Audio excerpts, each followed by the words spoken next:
Good evening, everyone. Welcome to the joint meeting of the Select Board and School Committee, Wednesday, January 21st. We have with us for the Select Board, Kevin O'Neill, Denise Luciano, Bob Kimball, Roger Marsan, and myself. Mr. Chair, Dan, if you would call your meeting to order, please. I have to hold the mic.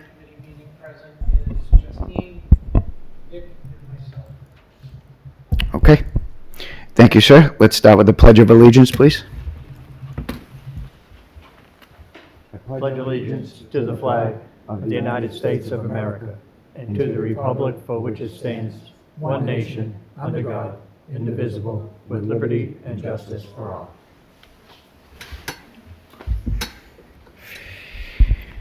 Okay. Joint Committee business, we have the appointment of Permanent Building Committee member Stephen L. Bernstein. Mr. Bernstein, if you could come up to the podium, please. Maybe introduce yourself and give a background of Sure. experience. So I'm Stephen Bernstein. I live at 18 Newland Street in Norton, Red Mill Village. I am a registered professional civil engineer. Been in the business for 50 plus years. Mostly in infrastructure, meaning horizontal construction, but I also have experience in vertical construction, which of course what the Permanent Building Committee is all about. As I said, I'm retired. I don't know if I mentioned that, but I'm also the Norton Water Commissioner. I'm the last one that was elected as Water Commissioner, and I am also on the Traffic Safety Committee with Bob and others. So I believe that my experience, I can be an asset to the committee. I've already attended 3 meetings, even though I'm not even a member, and I look forward to helping out the town. Okay, thank you, sir. Dan, any questions from your board? Okay. Mr. Chairman? Yep. I'd just like to, Steve has come to a number of our meetings, and like you said, we serve together on the traffic safety also. But I find he'll bring a lot of experience to the board that we need on the building committee, especially with the redesign of the middle school roof, which we're in the process of getting ready to discuss. It'd be great to have someone with his experience on there to kind of guide us on what we should and should not be doing. So I think it'd be a great asset to it. Okay. Mr. Chair, I just wanted to thank you, Steve, for stepping up and volunteering for this committee, or as well as the other two that the volunteer work that you do in town as well, especially for a retired gentleman like yourself. I don't know what I'm going to do when I'm in retirement, but I may not serve on 3 committees in town. So thank you for all of your support in town and your volunteer work. Okay. Do you want to go through it first?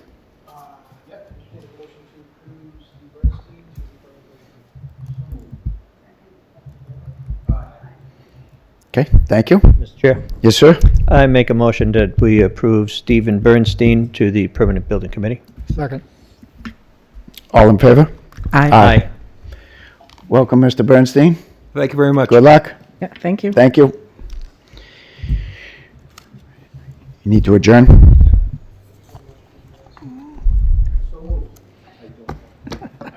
Best Okay. meeting ever. Thank you. Thank you, guys. Nailed it. Have a good night. Thank you, guys. All right. So we don't have any appointments, resignations, or retirements, so we'll go right to minutes. Everybody review them. Questions, comments, concerns? Mr. Chairman, I make a motion we approve the minutes of January 8th, 2026 as written. Second. Motion and a second. All in favor? Aye. Thank you. No licenses and permits. We have some announcements. Mr. Clerk? I don't have anything, actually. Just the one on the reminder on the Okay, agenda? yeah, the reminder is the Springtown meeting warrant articles will be accepted until 4 p.m. on February 10th, 2026 at the Select Board's office. And we also have a letter from Town Manager. I'll read yours. From Melissa. We do? No. From Melissa Niziolek from Park and Rec. She wants to thank everyone for assistance in securing the funding at the Fall Town Meeting for the money to do the repairs at the playground structures at the Everett Leonard Park and the community playground in front of the middle school. The company came out last week and replaced all the damaged pieces, installed the new equipment, and took care of other miscellaneous things. In conjunction with the new mulch that was put down in the fall, the playgrounds have come a long way to being safe and fun for the kids to play on again. I feel much better knowing the playgrounds are safe and our little residents can play without me worrying about them getting hurt on the aging equipment. The crew was able to tell me that the structures in the community playground were installed around 2002, and that the one at the Everett Leonard was put in around 1998 based on the parts they needed and how far back they go with the inventory to find them. So she wanted to say thank you, and she sent us some nice, very nice pictures. So get a chance, go on over there and check it out. It looks nice. Can I see the pictures? Sure. Okay, thank you, sir. New business, Police Department update on Norton's Police Outreach Program, Don Martinson and Christopher McCarthy. Chief? Oh, there. Thank you, sir. Thank you. Thank you. Thank you. Thank you, Chief.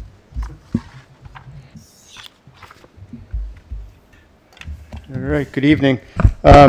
What I wanted to do is just put a quick PowerPoint together, kind of talk about problem-oriented policing team and really how we started and where we are now. And Patrolman McCarthy and Don will kind of explain that. So we looked at this in 2015 and knew that we had to do something a little different when Norton was number 26 per capita for opioid overdoses.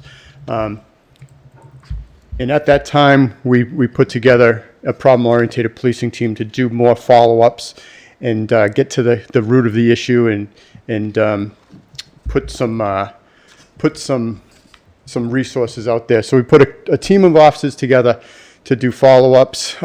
They did a lot of outreach, going to a lot of community crisis intervention team meetings, made a lot of contacts.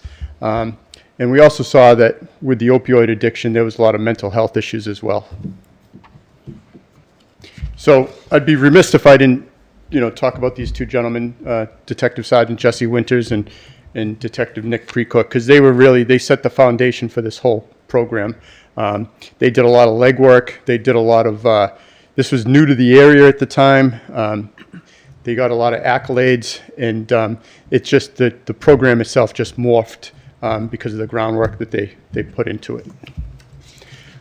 We did have, at the time, we had Congressman Kennedy visit the Norton Police Department to talk about the opioid issues and mental health issues, and we brought a group of chiefs and officers from surrounding towns to discuss that. As far as training, the International Association of Chiefs of Police had a One Mind campaign, and we all, every officer went through mental health first aid. We put a policy together. We collaborated with the Community Counseling Center of Bristol County, which was really, we'll talk more about that, but has been really beneficial for us.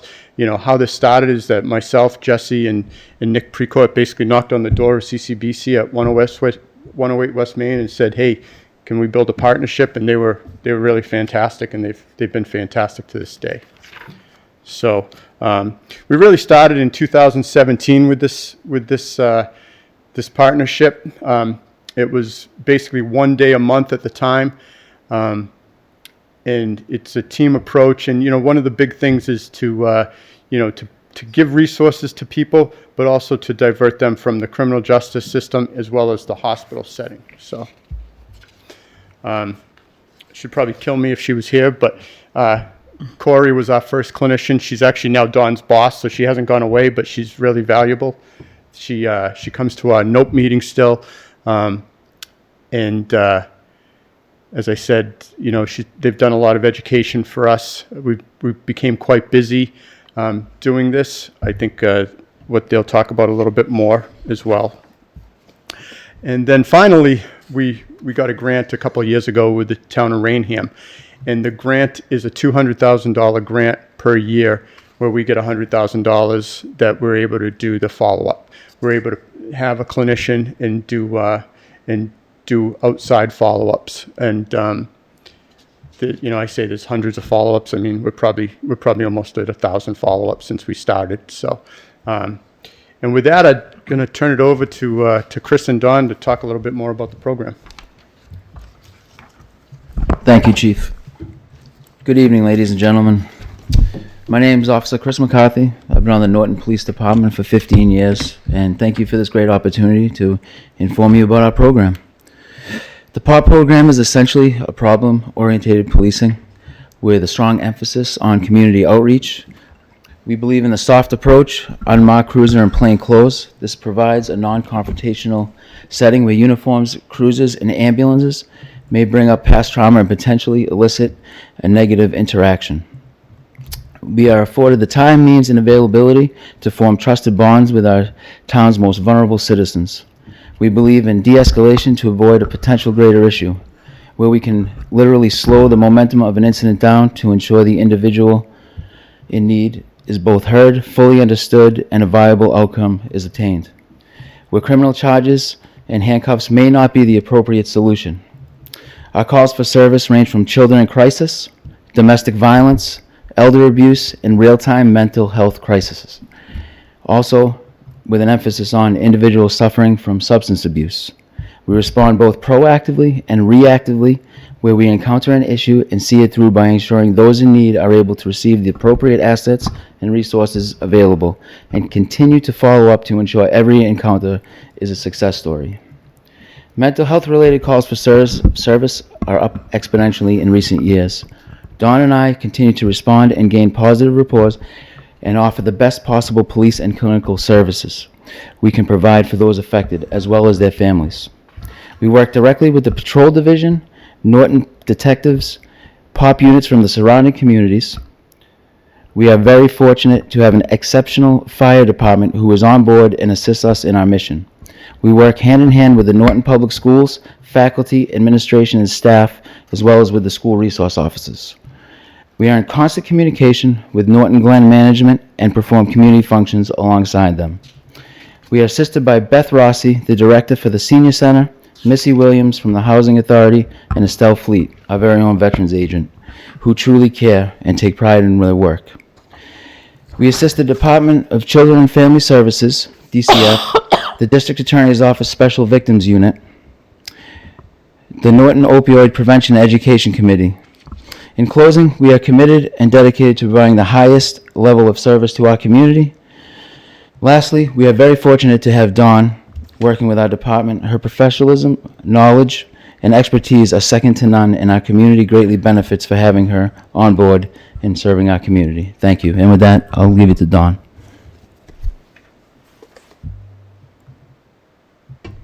Good evening, everyone. To piggyback off of everything that Chief and Chris have said so far, my name is Dawn Martinson. I have been in this role now for about 2.5 years. I am a licensed social worker through the Community Counseling of Bristol County, otherwise known as CCBC. I'm contracted out into the Norton Police Department 3 days a week and the Rainham Police Department 2 days a week through a Department of Mental Health funded co-response program, as Chief had explained. This program began as a jail diversion program to keep the folks that are experiencing mental health crises out of prisons and keeping them in the mental health treatment that these individuals desperately need. Since then, we've transitioned more from a jail diversion program to also an emergency room diversion program, because unfortunately our emergency rooms are filled with mental health crises. And this way, POP teams such as us, mobile crisis teams, were able to complete intensive mental health evaluations at the crisis office, in the community, even over Zoom, to prevent our clients from sitting in these emergency rooms, which can often worsen their mental status. We were able to assess for risk, safety plan, and come up with the correct level of care at a rapid rate. Having clinicians like myself riding in cruisers with police officers, we're able to get there within minutes instead of having to wait hours on the phone or in the emergency room. We also work alongside the Community Crisis Intervention Team, CCIT, which is a team of stakeholders throughout Bristol County's courts, hospitals, mental health providers, and many other agencies to brainstorm solutions for community members who may be struggling with either substance use or mental health, and they just don't know what to do and they don't know where to go. So that's where we kind of fall into place. Since the co-response program started, we have responded to upwards of we're almost at thousands of calls at this point. Personally, since December of 2025, I've responded to 251 calls for service, whether that be follow-ups or active 911 calls. Thank you so much, everybody, for your time this evening. We're happy to answer any questions you have for us now, or you can always call the police department, and we're happy to answer them then. Thank you very much. I have one quick question regarding, probably, maybe for you, Chief. The grant, how does that exactly work between us and Rainham? Yeah, so we're in a third year of it. We basically send vouchers into Rainham, and then they do all the paperwork, and then they reimburse us. It's a reimbursement grant, and CCBC sends us a monthly bill, so we'll cut them a check, and then we get reimbursed for that. Good. There was a little, I'll be honest with you, last year there was a little question on if that grant was going to be renewed. It didn't get actually renewed until September, so it caused a little angst. But we do, I've talked to the town manager. I might have mentioned it, to you in the summer, that we do have opioid funds that would, would be useful if the grant's pulled out from under us. So, but I think one of the spotlights we're here for today is, the town manager saw that these two were spotlighted in a Rapport magazine from William James College about the problem-oriented policing co-response and the work that they do. I mean, they're very well known. They're asked all the time to go and speak places, colleges, other departments. So they really do a fantastic job for us. Thank you, Chief. And they do. Thank you very much, guys. It's very well received in the community, people that, we've heard. So, Thank you. yeah. Chairman? Yes, sir? Chief, what's our ranking now? You mentioned our ranking was 26. Yeah, It's higher than 26. at the height of the crisis, I think we've had, upwards of 35 overdoses in a year, and we're down, we still have them, but they're like maybe 5. And we had like 7 or 8 deaths in 1 year, and, we might have 1. So they're down considerably to where they were. But the So- mental health is really, the bigger aspect now. Yeah, it has been for a long time since they closed all the facilities in the Commonwealth. So the question on the fire department, though, they're obviously partners. So when you guys do have a situation, they pretty much know how to handle it when they get there, and you advise them ahead of time, so they pretty much know what they're getting into, which is probably a good thing. As far as the grant goes, I hope you continue to get it. But if there's anything this board can do to help with a letter to a certain person or whoever that might be, we want you to know that we're here to do that. We don't want. I think this program is very important, and it brings to mind 2 years ago I was coming up Pine Street and I saw a young man on the side of the road banging his head into the ground, and I called the police and I said, "This guy's got a problem. I don't know what it is, but you need to come down and help."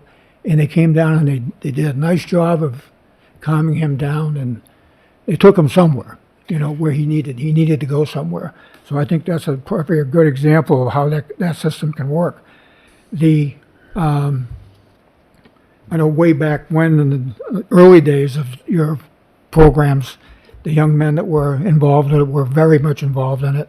And this looks like it sounds like the next step up from what they started and created, which is great, especially for towns. But again, if there's anything we can do, feel free to write the letter and we'll sign it. I mean, we want to make sure that programs like this continue to exist, and it's even better when the town doesn't have to come up with the money themselves, based on what's going on. But problems still out there. We need the help as much as we can. There's a lot of people now that'll call either one of these people when they're having a crisis to even avoid calling 911 or anything. They call them right away. So this is the rapport that they've built with people in the community. Yeah, So perfect.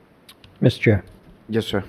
I would just like to thank both of you, or all 3 of you actually, for your professionalism in this manner and the compassion that you have for people who are, like you say, in the most need in town. So you're really an asset to the community, and I can't tell you how much I appreciate the work that you do. Thank you. Thank you. Thank Mr. you, Chair? guys. Any others? Yes. So I'm not going to try to summarize what you folks very articulately presented tonight, because I'm going to oversimplify how wonderful this program is. I just wanted to ask, is Dawn dedicated to the town of Norton? Yes, well, Yes, 3 days a week. And what are the hours that you work? Because I know a lot of situations occur at night. Yeah. Right now, we switched it to a 9 to 5 type of schedule that it's when we can do the most follow-ups. It seems like it's working out the best. Actually, about a week ago, our schedule was 11 a.m. to 7 p.m., but we switched it because we think it would be better. But, the partnership with CCBC, like, if we have a problem, like, we can call Dawn after hours, we can call Corey after hours, we can call, and they walk us through stuff. And it's, I can't say enough about, them as an organization, the help they've provided us. Chief, you had mentioned back in the summertime when you were talking about the opioid settlement funds. By the way, when they first came out, the first round, I remember you being quoted in the paper that you weren't quite sure how you wanted to spend them, and you were very prudent in saving them and not spending them. And I don't know if that's still the case. Sounds like it is. But if this grant runs out for Dawn, then you have that to fall back on, which is very, forward thinking. Hopefully that doesn't happen. Maybe this was a blessing in disguise being number 26 because it was 10 years ago, and then, as we all know, just a few years after you've built this support foundation, we had the pandemic, which I'm sure the mental health issues got even worse, and people couldn't find resources to help them if they had mental health issues beyond opioids. I don't know if you saw that, or your predecessor or your boss did, Don, but you kind of got it in place just in time, right, for the not knowing that the pandemic was coming. So sometimes things turn out to be a blessing in disguise, right? I wanted to ask, if somebody were to call and need this type of support, how do they request it? Like, if they dial 911, if there's an emergency or a violent act occurring at a home and somebody is struggling with mental health concerns, can they request, the POP when they dial 911, or how do they get that support? Yeah, that would be, it would be triaged based on the need. So, we may send a police car or, have a response go. Usually a lot of people now, there is a dedicated phone line that we have now that Officer McCarthy has. I don't know if you want to mention that. Sure, absolutely. So like the chief was mentioning, that absolutely happens on a daily basis. We'll receive calls for service. They'll say, hey, we didn't know if this was the right number to call. We heard through the grapevine, but is there any way that you can help with my mom or my brother's suffering? And that's how we respond. I can give you the number, and I can also give you our email. And a lot of times too, we'll come right to the front desk, and the desk officer has our number posted, and he'll give it to the people in need, and then they'll reach out directly. Great. And through you, Chair, does the Foxborough Dispatch Office have your number as well, where they can refer folks to you directly? I'm sure they do, but most times, like the chief was mentioning, if it needs police service right away, Yeah. the dispatch will dispatch the police units just to ensure everybody's safety. Sure. Assess the scene, make sure they're not needed, the ambulance isn't needed, the fire department's not needed, etc. And then they'll say, okay, this is Chris and Don's phone number. Feel free to reach out, and we'll also advise them as well. And then in their report, they'll write a report and they'll leave it with us. So that way it's covered on both sides. That's great. And I love how the stigma, the perception of mental health issues is changing. People are understanding that there are a lot of aspects to it, and the substance use disorder is one of the terminologies now that's being used instead of, some of the other past ones that may have been a little prejudicial, as far as understanding the challenges that people are going through. So I think this is really great. I wish we had the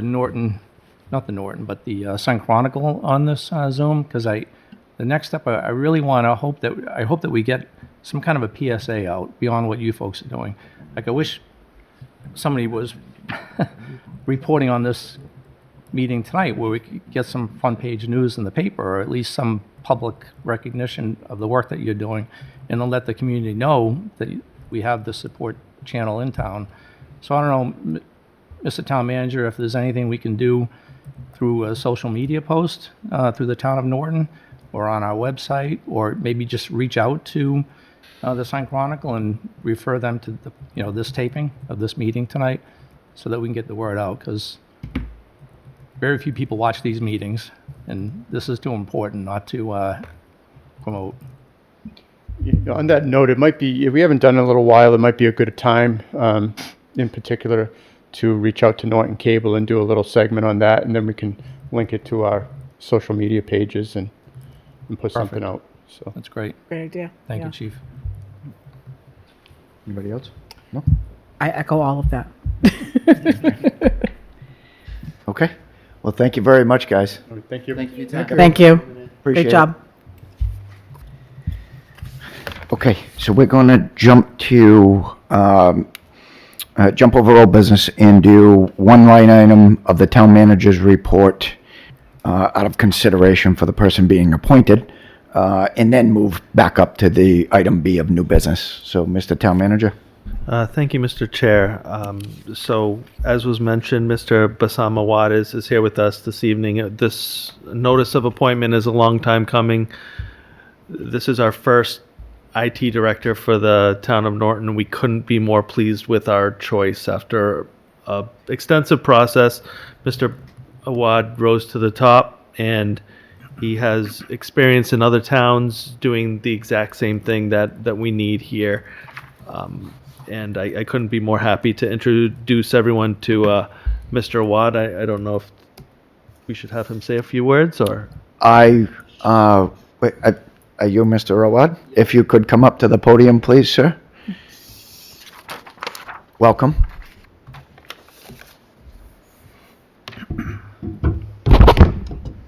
Good evening, Mr. Chair, Board of Selectmen, and Town Manager, Mr. Cloud. It's my pleasure to be here today, appointed for this position.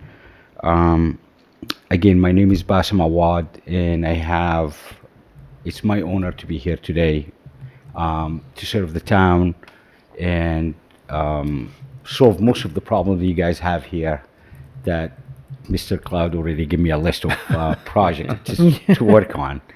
I have about more than 20 years of municipal IT experience. I served other towns, surrounding towns, and my focus is reliable systems, cybersecurity, and serve the rest of the departments, town departments, to help them to succeed in their daily work. Thank you. Okay, great. Well, thank you, Mr. Town Manager. You wanna elaborate? So yes, he has extensive experience with the towns of Townsend, Weymouth, and Dedham, and we are looking to schedule a meet and greet drop-in February 2nd, time to be announced, but stay tuned. Okay. Through you, Chair. Any members? Yep. I was just curious, you mentioned that you've had a chance to look at our systems and that Mark's given you a long laundry list.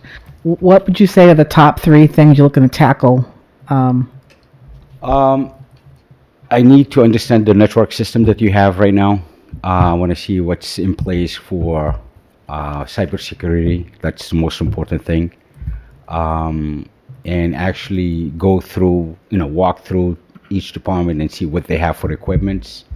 And then definitely I will be summarizing a report to Mr. Cloud about the systems and what needs to be taken care right away.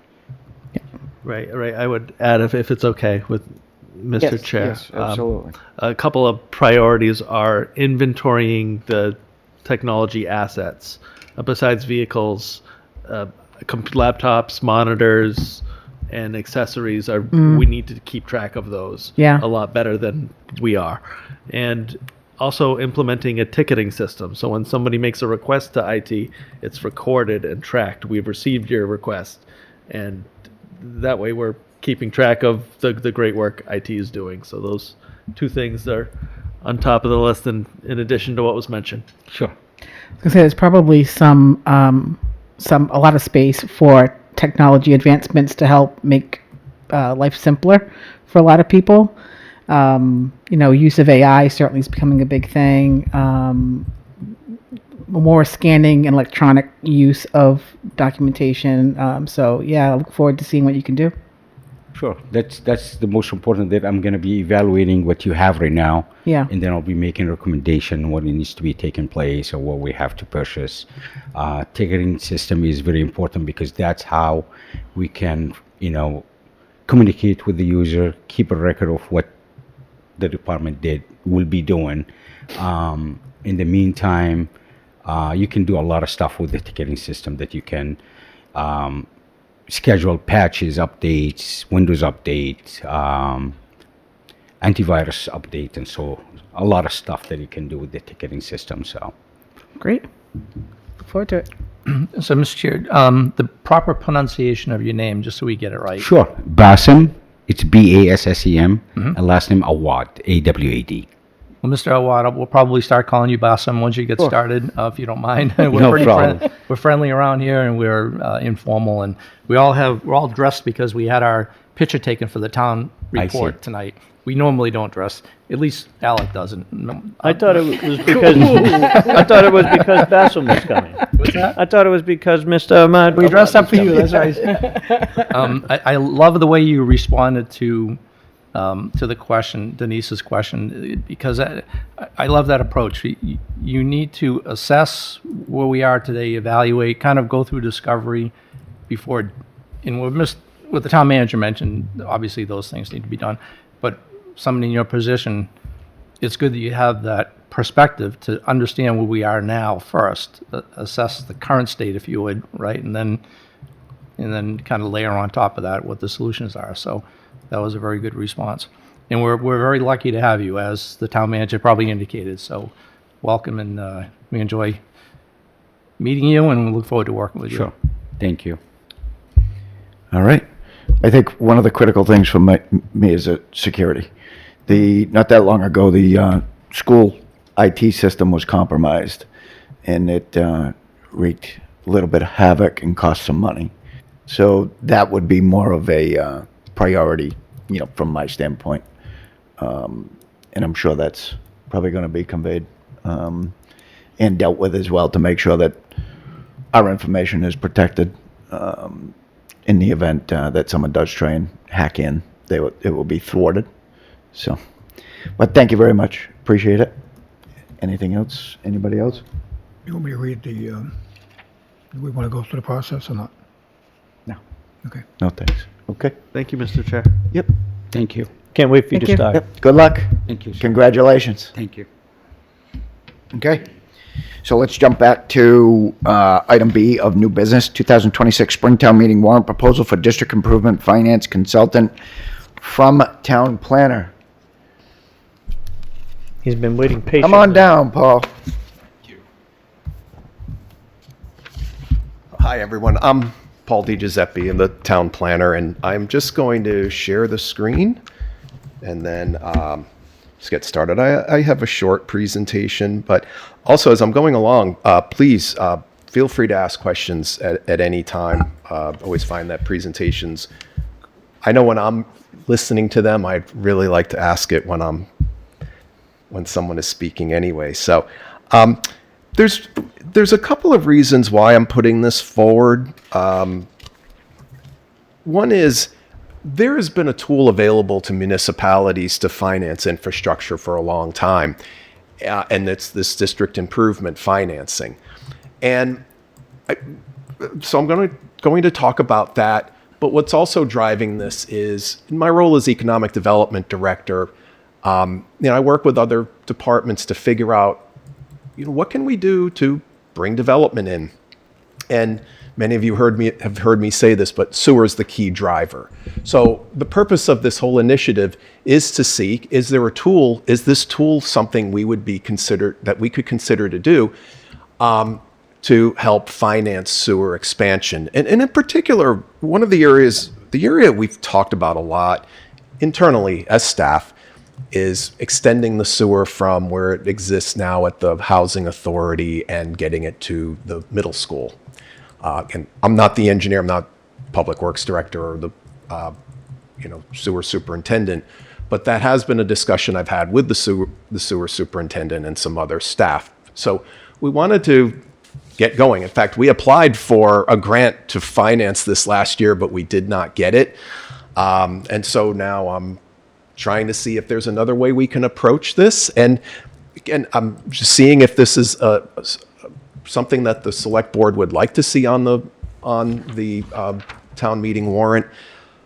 And if not, if there's some way we can work together to figure out how we can get sewer finance to extend it, because there's pretty significant economic benefits.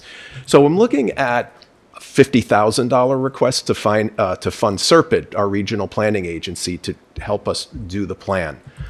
And you'll see at the end, and in your attachments, there is a proposal from them.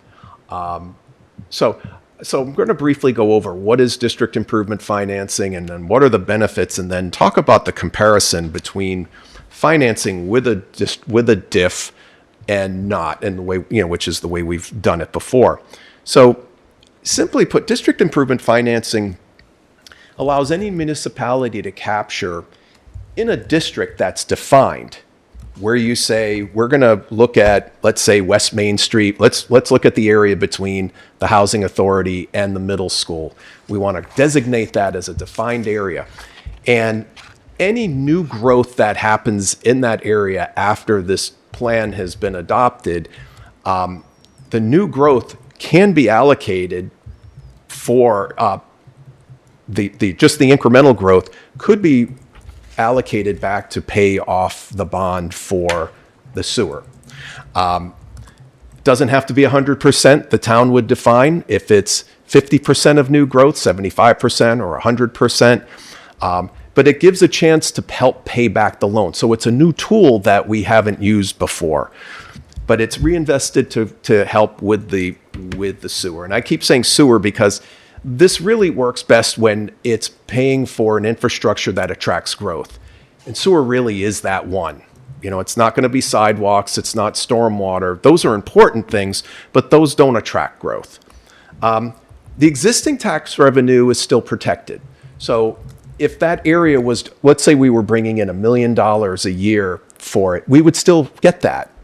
It would still grow. And in fact, even if it gets reassessed down the road, if its assessment goes up, but it had nothing to do with them adding development there, that would still go to the general fund.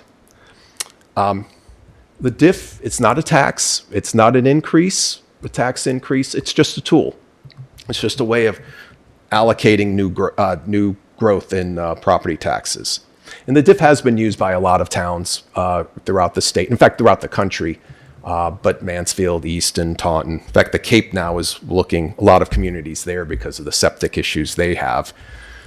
So why are we proposing it? Again, my job as Economic Development Director, I'm trying to help our budget by attracting development to the town so we can get more real estate taxes and even motor vehicle excise tax.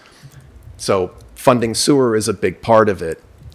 And I believe, and I think you can see where we've had sewer investments on our commercial corridors, we're starting to see a big positive impact on our, real estate and excise taxes. When you think about like Blue Star Business Park or even Mansfield Ave, the segment that has sewer, we have some of our largest buildings and employers there. And so there are a number of benefits to a DIF. I'll just go through this quickly, but again, as you have questions, there's no impact on the existing tax base. That stays with the general fund. It also makes projects potentially, more feasible without raising taxes because, again, it's going to take that new growth to help pay the bond back. Also, it's all local. It's all local control. The Commonwealth does not have any approval process in any of this. The town defines the district boundaries, our infrastructure priorities, and how much of that new growth would get allocated to the infrastructure and how much would go back to the general fund. A plan, as it's adopted, would have to go to town meeting for approval.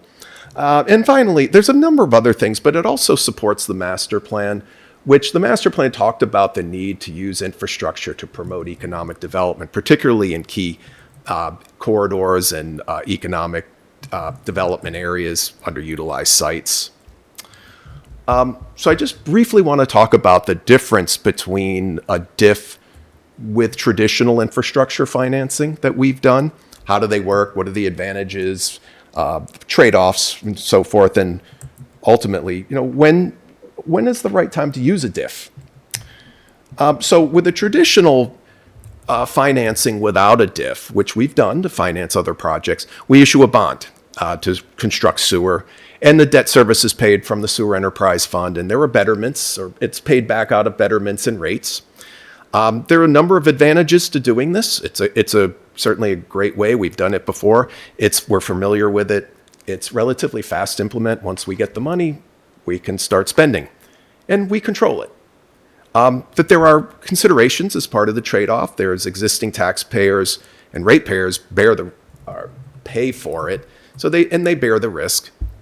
The debt that we would spend, of course, it competes with schools and public safety. It's what the board and the public would ultimately prioritize, where they want to see their investments go. And that's not any different with a DIF either. But the town's going to pay regardless of whether development occurs. But again, that's why we want sewer, to make sure that we can get it. So with a DIF, you still issue a bond, but then the new tax revenue generated by the development would pay for the debt service and reduce bond size or the term. Betterments are also collected even with a DIF, so that's in effect. You can still do TIFs within a DIF. The advantage is the growth helps pay for growth, which, you know what, the bond does. Bond without the DIF does that too. It reduces reliance on the Sewer Enterprise Fund. It aligns the cost with the beneficiaries, where here, the people who bear the cost the most are the developments that are directly affected by it, whereas with the bond, all the ratepayers eventually contribute to that debt. And then considerations, this does, again, trade-off. It requires much more upfront planning, which is why we're, in this case, seeking to get Serpent to help us. And just like with the other, it depends on the development. The goal is to try to promote more development to pay it back. But as you know, it can take a few years. It could take more than a few years, even with sewer, to get development, depending on markets and economic conditions. So there's a lot on this slide. There's a couple of things I just want to point out. And this is, when would you use a DIF or not a DIF?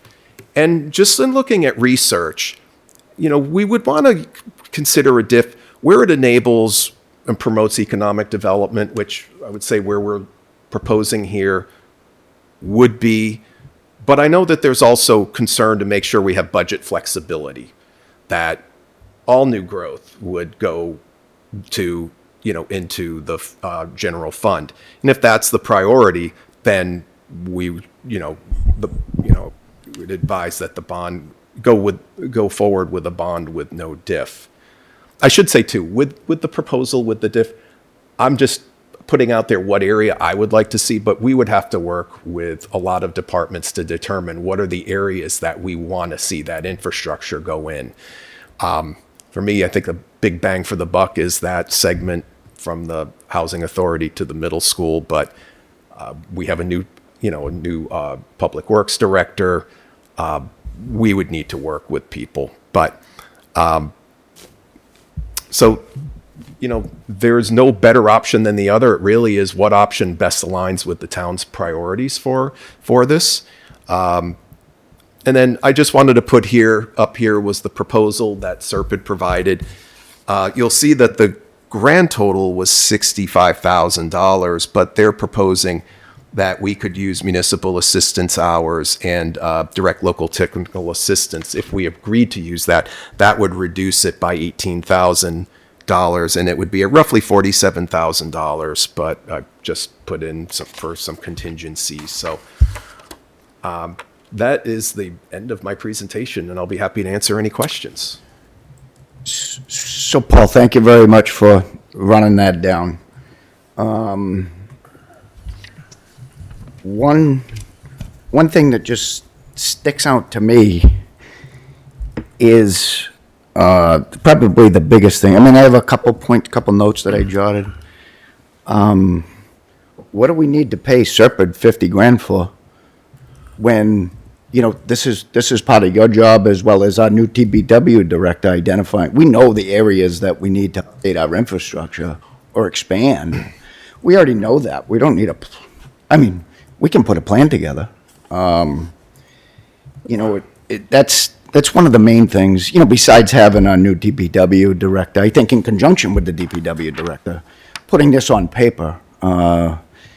And I don't see just first glance, and I'm just throwing this stuff out there. You know, I just don't see why we would bring Serpent in. That would completely slow walk the whole program. You know, we can set up a vehicle or an account, you know, to identify that, sell it at, you know, or, you know, lack of a better term, if a project comes in, we can set that up, that identified for that project on our own. I don't know why we need Serpent to pay Serpent 50 grand to do it. That's just my assessment. And then why would we still need a betterment? This is probably more relevant. Why would we even need a betterment if why couldn't we identify those taxes on that new development? You know, depending on the size and scope of the project, but why couldn't those offset a betterment? If I'm not mistaken, that's one of the reasons why some of the other recent things didn't end up going through.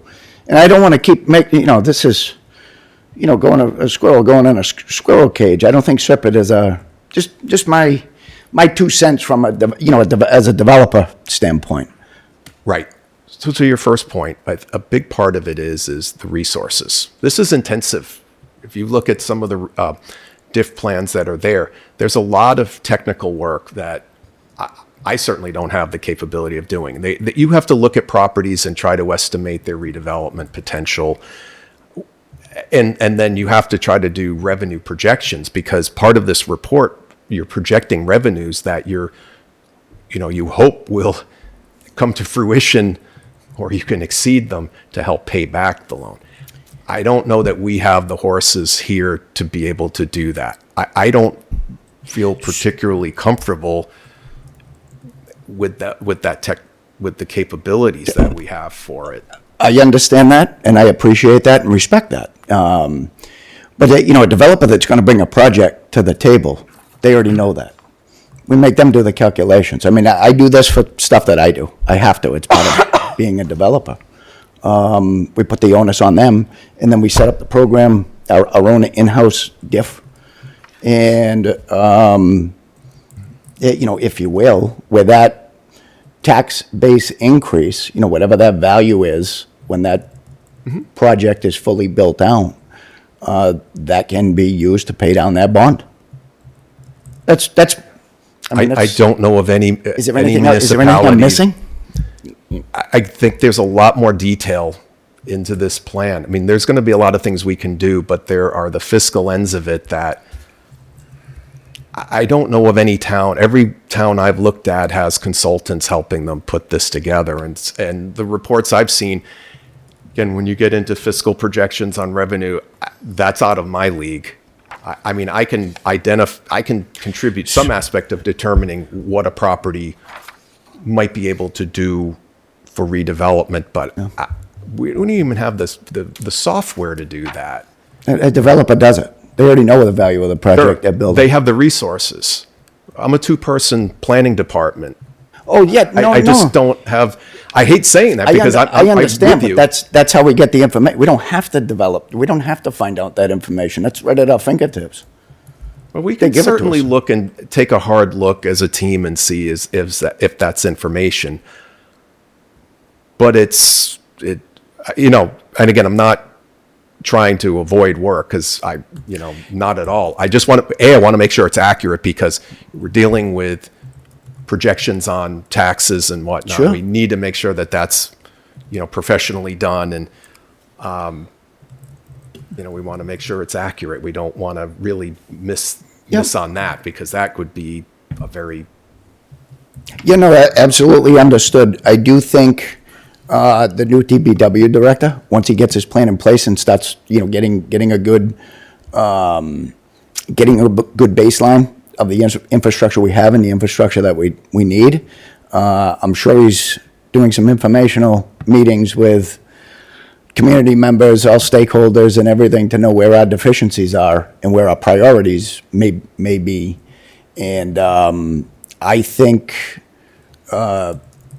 he has the experience to be able to identify and know that these commercial and industrial properties are probably top of a priority list, as they're the biggest taxpayers. Yeah, and I can do some assessments on that too, and some of it's just the eye test.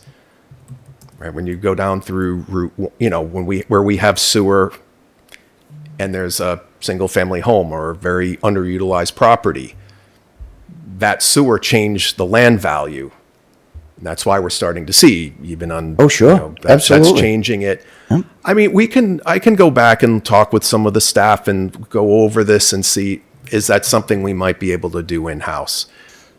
And that's I don't want to overpromise, because I look at them like, oh, this is. If I didn't have to do planning board work, maybe so. Yeah.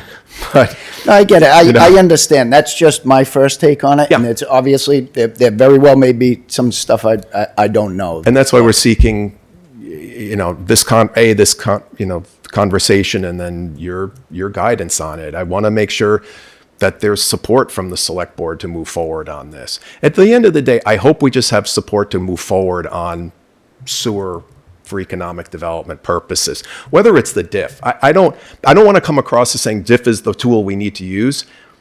I just wanted to introduce this as a tool because we haven't used it. But at the end, I would, to me, in my position, to be able to have sewer go in and expand it elsewhere along one of our two major corridors, that's a win.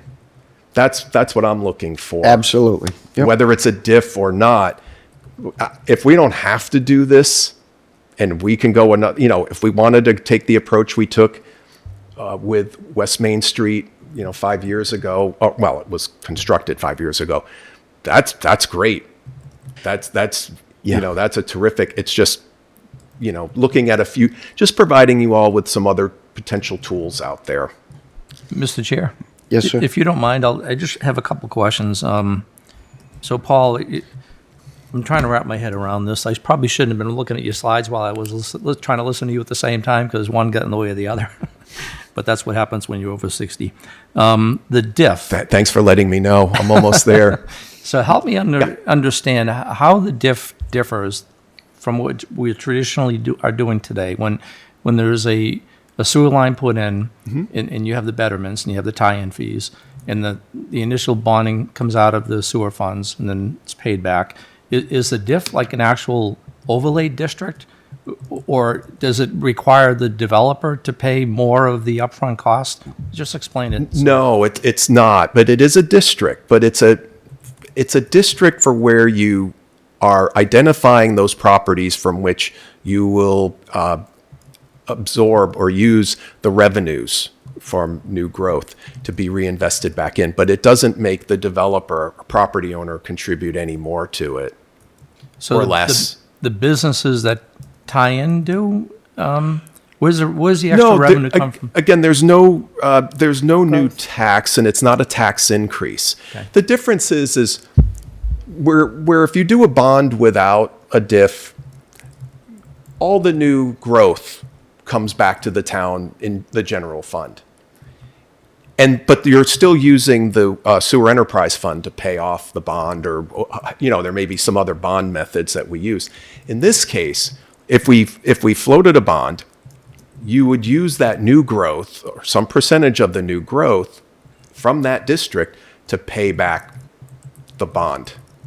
Okay. And So that's for really exa- at its heart what it is. So, for example, let's use the housing authority to the middle school line, which, by the way, years ago we had the housing authority pump to the middle school on-site septic, and then when we had the line run down through Wheaton College and to the treatment plant, then I thought it was reversed, and I thought everything was flowing in the other direction from the middle school past the housing authority Yeah. to the treatment plant. That's not happening?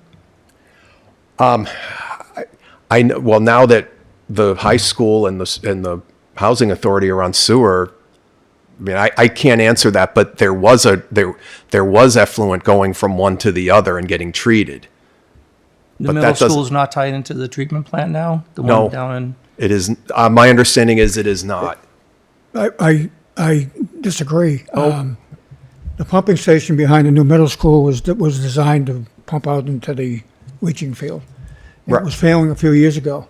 We took an abandoned water pipe, ran a line through it, put it up to the middle school. And by doing so, we're pumping sewage now from the middle school to the new treatment plant in front of the Housing authority. housing authority. right. It goes into there and then continues to come down. And then it goes into the sewer? Yeah. Okay, The okay. downside to it is nobody can touch it because it's a forced It's a force system. main. Right, So a And- forced main, so it's under the street, but it's only utilized for the middle school. right. And it was only sized to make that connection, so. And there's a pumping station behind the Yale School too that feeds it up to Plain Street and beyond. So is that a bad example then, Paul, now that we know this? The trying to increase business between the housing authority and the middle school to create this economic development for this particular. Well, I can think it- there's great opportunities. But if it's we a have a forced couple- main, does it even work? Well, we can't use it. Right. We would have to Do another line. replace it or Or something. do another Or line. not- That, that force main is inside the abandoned, I think it's a 6-inch water line, Yeah, it's water small. main Yeah. that was on, that when Dwayne Knapp was superintendent, he elected to abandon that line and install a new one in hopes of using that abandoned one in the future, which was done. You know, God rest his soul, he had that foresight way back when. I was a water sewer commissioner then, way back Okay. when. Good. I remember that, Alec. I thought it was, yeah. But I think maybe this will clarify it a little bit, Paul. So if there is, an area, say, from Wheaton, Pine Street to here. So anything built in this area, that new growth tax revenue realized once that asset is built and fully taxed, that's the revenue that will be identified to pay off the bond for whatever infrastructure upgrades were put out there. Am I correct, Paul? Right. So- And how is that determined? Is it a portion of the real estate tax is the only thing we can touch, like sales revenue we can't touch. So Right. how does that determined? How much of that incremental business can be attributed to the sewer and allocated to the diff? How does Well, that- it's a finite. You know what the project's going to be valued when it's built, when it's done. I heard it different. And then what I'm hearing is it's new growth. And new growth comes back to us at the end of every calendar year, certified and all that stuff. What I'm hearing, I think, is a portion of that new growth based on the construction of the new program, the new property, will be utilized to pay down the debt of the infrastructure for the sewer line. So if you think about it that way, we're going to pay for it one way or the other. We're either going to get it through new growth, or we're going to take a portion of the new growth factor that we're going to be getting from that new property, the value, and paying for it the other way. So one way or the other, we're going to pay for it. Absolutely. Our new growth won't be as high as we want it to be, because that new growth is then utilized to offset some of the cost of doing the day-to-day business. So, it's one hand washing the other, but it both coming from the same hand. I think probably the most valid point when a project goes in front of planning, that they know that they're doing a diff, and this could be a potential benefit. Knowing that or getting community support. They other tax ratepayers that are not within that area. Effectively, in essence, they're not paying for the betterment of that property or that Section. new in that area. Yeah. I think that is the optics of it. It is. I mean, there's trade-offs to both of them. I don't want to come across that diff as the magic pill that fixes all of it. It's just, again, it's a different way how to use the financing. Yeah, how to be able to get a project across the finish line. Right. Yeah. I mean, really, that's right. With the town meeting type stuff, or getting project through planning board. I mean, that's Right. That's it in a nutshell. Other than that, I think, and you know, I don't want you to think I was trying to attack you. Just questions. You know, but I think you, Justin, town manager, I think you guys have the capability and know how to do this without paying Serpent $50,000.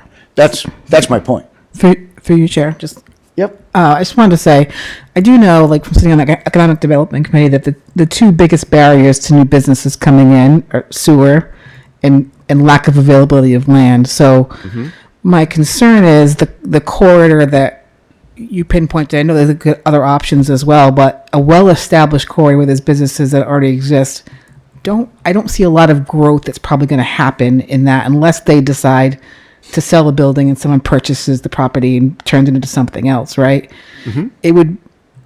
It sounds like we'd be still hurting for the finances to be able to fund this diff fund because we wouldn't get a lot of new growth based on established businesses in an already established tight corridor with no land really. It'd be great if it was someplace where we had a big swath of land availability where we could truly have like more of a, you know, maybe what we planned before and whatever the name of that street is with the industrial area, right? But never came to fruition. But something like that would have been beautiful there, right? Yeah, and I'm glad you're bringing this up because I think you all know, you just said it. You know, 5 years ago, we were building out Blue Star Business Park. We don't have that left. We have really one big property, and we're waiting for MassDOT to finally get it out on the market.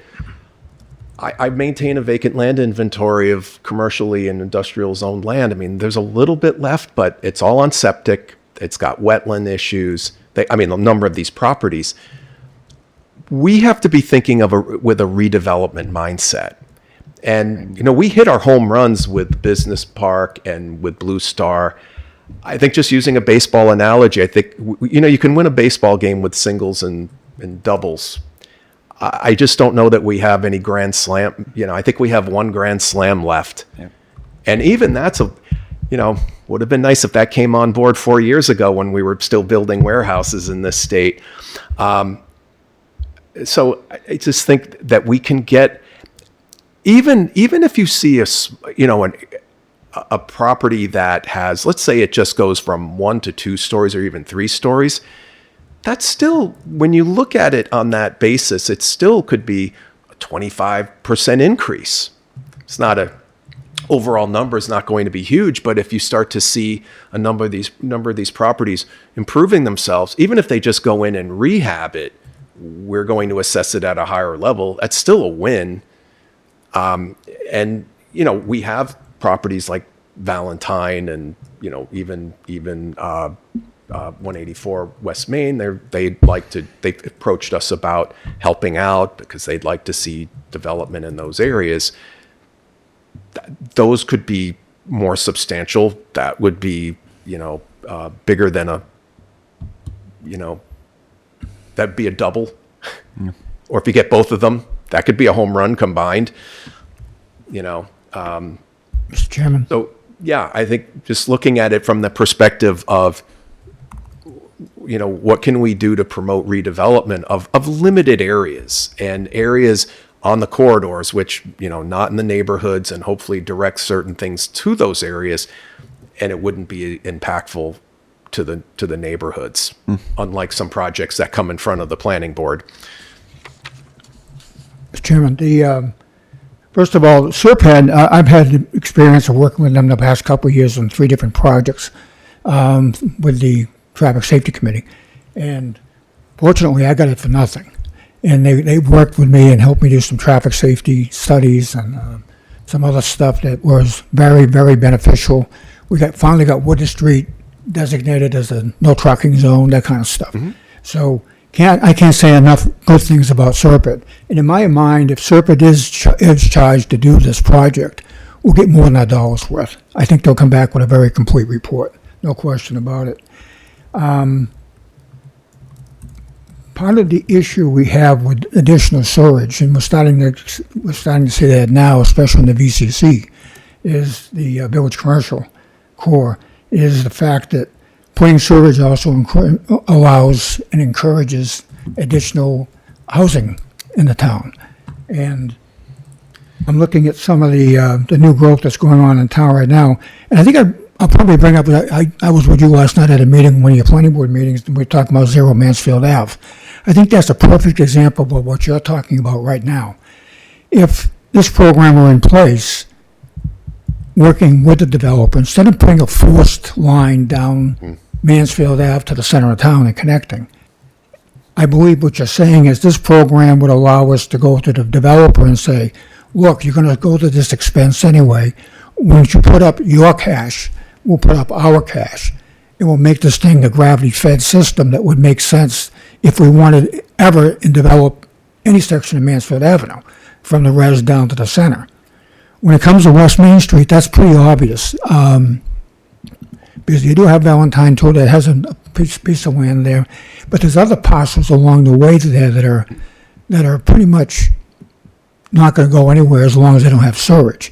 And more importantly, we need the storage at the middle school. So I understand all that. We've already been talking about the middle school and making that connection. That has to be the next step. We have to go from the housing authority down to the middle school in order to do that, because we have businesses there that want to flourish and want to expand and want to do things, but their septic systems are failing and they're not going to do anything. It's not going to go anywhere. The other problem, and I just talked to the new DEP, the new Justin. I spoke to him recently and talked about, if we were to go, we talked about betterments for a minute. If we were going to say, go to Zero Mansfield Ave and say, okay, you're going to spend so much money to put the sewer line in, we're going to come back and we're going to work with you and put in a proper sewer line, a gravity-fed sewer system. I'm opposed to any more of these forced systems because they're not doing us any good. We're tearing up our streets, we're putting them down, and I'm a perfect example of on Pine Street.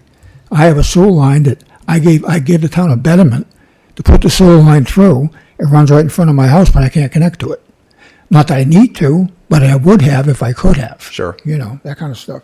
So I think we need to start looking at some of that, but I can't say enough good things about Serpent. I just want to be clear on that. Me too. And I think they've been very, very good to us as a town and helped us out a lot. So, as an example, just so I'm clear on this, if we took Zero Mansfield Ave as an example, and you have this program already in place, what would that do for us as far as sewage goes? Well, if Would we there be had any difference? If we had a diff here, well, again, any new growth that was occurring, I think one difference. Well, again, any new growth that occurred after that district was formed would be generated toward paying the sewer back. That area, and again, I think that's I would love to see the whole line connected up to Mansfield to the shopping center. So I think it's the same thing. It's a question of, I guess I'm not sure I'm answering your question, but as I look at it, I go, if we have limited resources, where do we think the biggest bang for the buck is? And it could be that area. I myself think it's, and I may be fixated on it, but I think it's that connection to the middle school. But it's still the same concept. If you put it there, if you extended it and you had a diff there, you would see properties start to redevelop. Now, some of those properties are zoned residential, but from the Purcern property north, that's all zoned village commercial. And there are a lot of commercial properties there already, and some vacant property that, septic systems have problems there. You're right near the reservoir, the water tables are high, so it could really open up some of that land.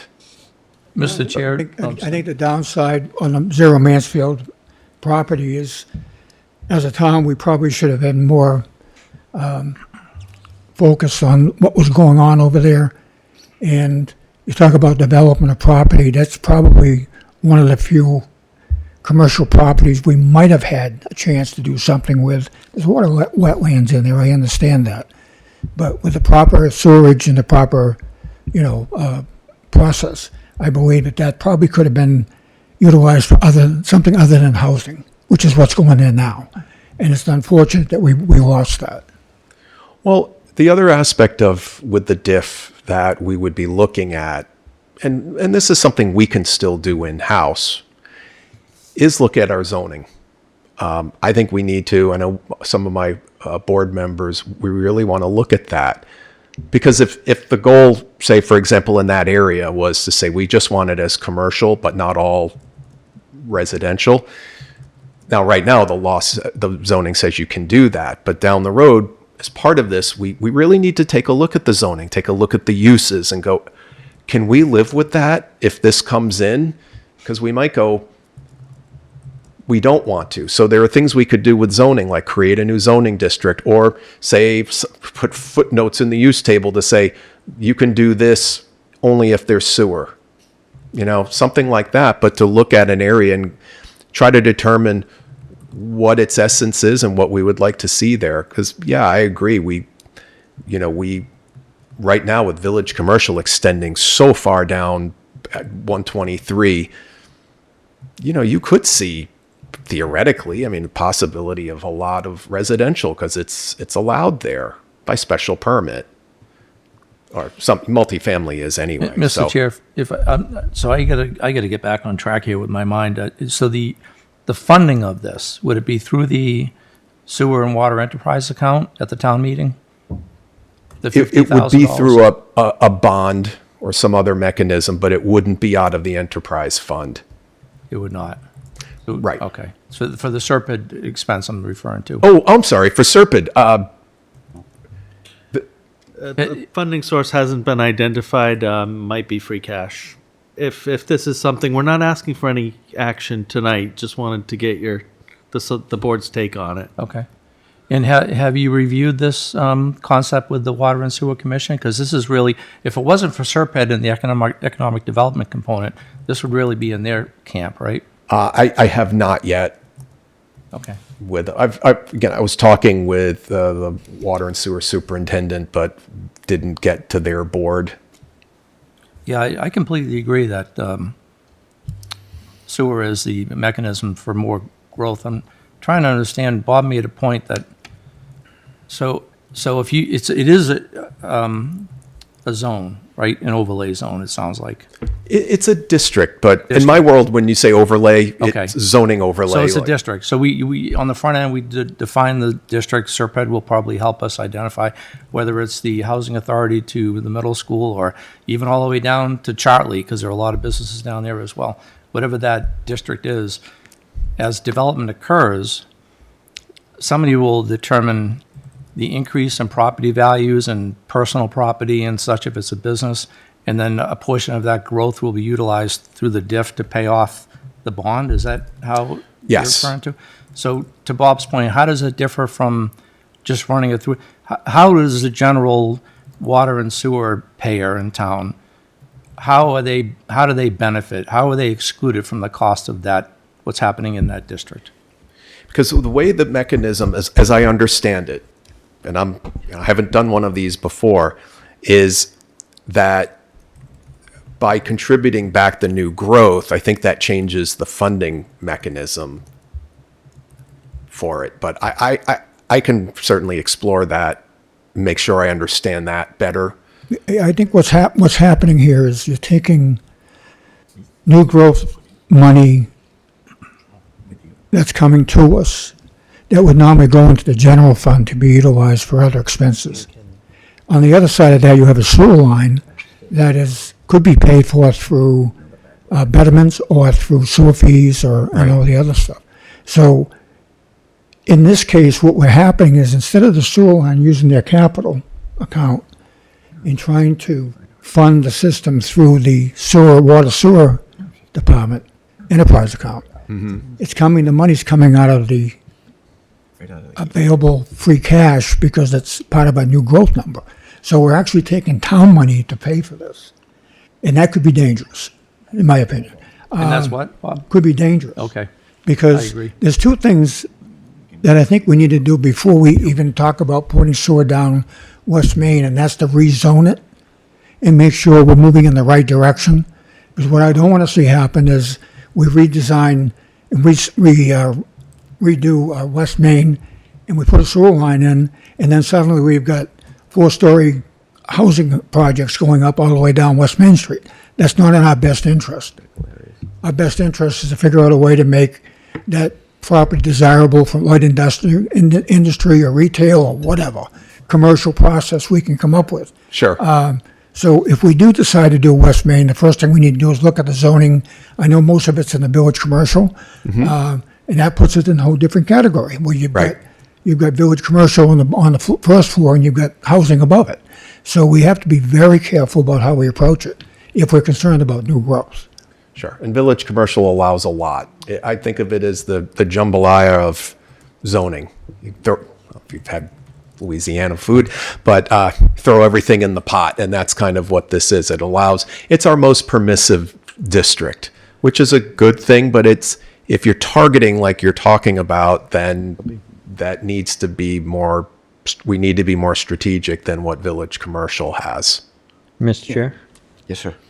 So there are a couple of things I have questions about. One, I agree with Mr. Kimball and the planner when they say that zoning is much more important than this DIF program right now. Because if we determine that West Main Street is the place to put it, we don't have to look any further than look at the developments that are before the planning board right now to know that if there is a sewer line that goes by someplace, a developer's going to come in and pay whatever he needs to pay, and he's going to put up whatever building he has to get the most bang for his buck out of it. And for that said make, it's probably going to be more of these 4-story buildings in our village commercial area. And I'm not sure that's the route that we should be looking at going. So I think I am all for building infrastructure, and I've said that since Day one. I started campaigning. But we have to be logical about it so that if we're saying we want to have infrastructure to support commercial growth, we have to zone it for commercial growth. We can't allow housing to be put all through an area where we would like to see commercial growth. We need to zone it that way.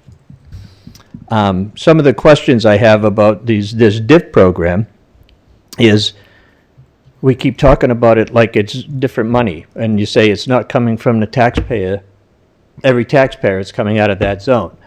Well, if not for identifying that zone, it would go into the general fund, and it would benefit the whole town to have that money in there, in the general fund. And they could use it, we could use it wherever we thought would be best used, as opposed to just saying that money goes to whatever project we're going to put it towards.